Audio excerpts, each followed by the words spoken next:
Hey there. What are you doing out here on the couch all alone? You're having trouble sleeping?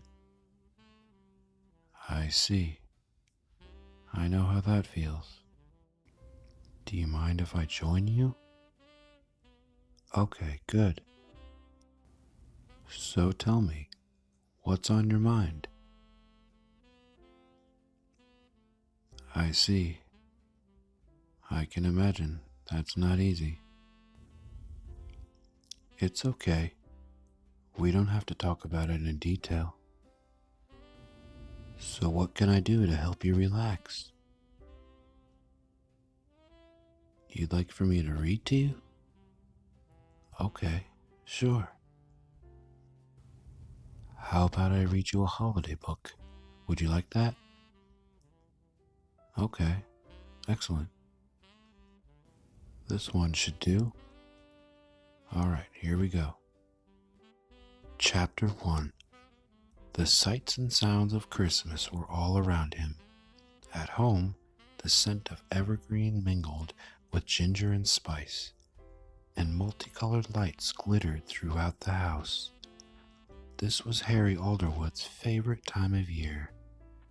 He'd settled in Leavenworth, Washington, more than 5 decades ago, and he loved the way this town celebrated Christmas. Despite his 86 years and failing health, nothing could dampen his love of the season. Even sitting in Dr. Snellgrove's office, with its spindly artificial Christmas tree, waiting for what he was sure would be bad news, Harry didn't feel depressed. This appointment would probably drain him for the rest of the day, and yet it seemed pointless. He doubted there was anything left for Dr. Snellgrove to do. His heart was giving out. It was as simple as that. Harry wasn't afraid of death. He often thought about it, especially with so many of his friends dying. He'd seen death, witnessed it countless times on the beaches of Normandy and the battlefields of Europe in World War II. He'd grieved when his own parents and older brother, Ted, had passed away. He wasn't afraid, though. Maybe he should be, but why worry about the inevitable? An exhausted young mother sat across the room, keeping her little girl entertained by reading to her. Looking at them, he found it hard to tell who needed the doctor most, mother or child. Both seemed to be suffering from bad colds. Harry was grateful for the distance between them, since his own immune system was so weak. Harry knew this would almost certainly be his last Christmas, and that saddened him. He'd always been a man of faith, and that faith had grown stronger as he grew older, which was a natural progression, he supposed. He wondered if the angels celebrated Christmas in heaven. He suspected they did. Harry figured he'd find out soon enough. Meanwhile, he was determined to make his last Christmas on Earth as special as he could for Rosalie. Already he was thinking of what he might do to show his wife of 65 years how much he loved her.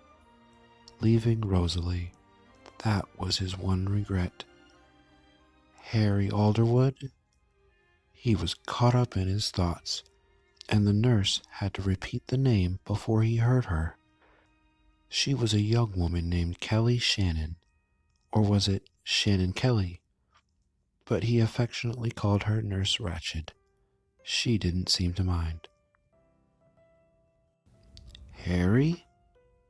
Coming. He needed a moment to clamber to his feet. Sometimes he forgot that his legs weren't as steady as they used to be. Not long ago, he didn't have a problem getting out of a chair, but these days he got so winded just standing he could barely walk. Growing old wasn't for sissies, that was for sure. Is this helping you relax? Should I keep going? Okay, good. Using his cane for leverage, he slowly pulled himself upright. smiled at the young mother across from him, and carefully placed one foot in front of the other. More and more, walking even a few yards was a chore. Still, he waved off Nurse Ratched's offer of assistance. He took several deep breaths and winked as he walked past her. She smiled, adjusting the holly brooch she wore on her crisp white uniform. He liked her attention to Christmas, and he was grateful that she didn't rush him. That was the problem with people these days. They all seemed to be in a hurry, stepping around him, practically pushing him aside, in an effort to get ahead in the grocery store or the parking lot. Didn't these folks realize he was moving as fast as he could? A few years ago, he used to be just like them, trying to get someplace quickly, and then, once he arrived, wondering why he'd been in such a hurry. "Your color's good this morning," Nurse Ratched said as she held open the door of the examining room and waited for Harry to move inside. "You must be feeling better." Harry never did understand why other people made assumptions about how he felt. No one really wanted the truth. Well, okay, maybe doctors and nurses did, but when it came to friends and acquaintances, he wasn't interested in discussing his health. He accepted the likelihood of illness and the certainty of death, although he didn't want to get there any sooner than necessary. "Have a chair," Dr. Snellgrove's nurse pointed to the one against the wall. It took Harry a long time to reach that chair and sit down again. The nurse, chattering in a friendly manner, checked his blood pressure, which was normal, took his temperature, which was also normal, and then, after asking the usual questions, left the room, closing the door behind her. 5 minutes later, Dr. Snellgrove appeared. Harry still found it a bit disconcerting to have such a young doctor. Paul Snellgrove barely looked old enough to shave, let alone make life and death decisions. Harry had met a number of young physicians lately, both men and women. That was a good thing, in his opinion, even though their youth reminded Harry of his own age.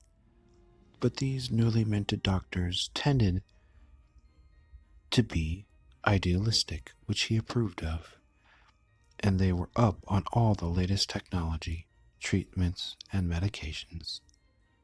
The only problem was that they could be a bit unrealistic, seeing death as the enemy when sometimes, at the end of a long life or debilitating illness, it was a friend. Dr. Snellgrove wasn't like that, though. 3 or 4 years ago, he'd bought out Harry's longtime physician's practice. Harry admired the kid. "What can I do for you?" Dr. Snellgrove asked, sitting on a stool and sliding it over so he was eye to eye with Harry. Harry rested both hands on his cane, one on top of the other.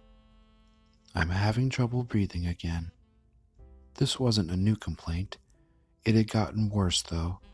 Twice in the past week he'd woken in the middle of the night, unable to catch his breath. Both times he thought he was dying.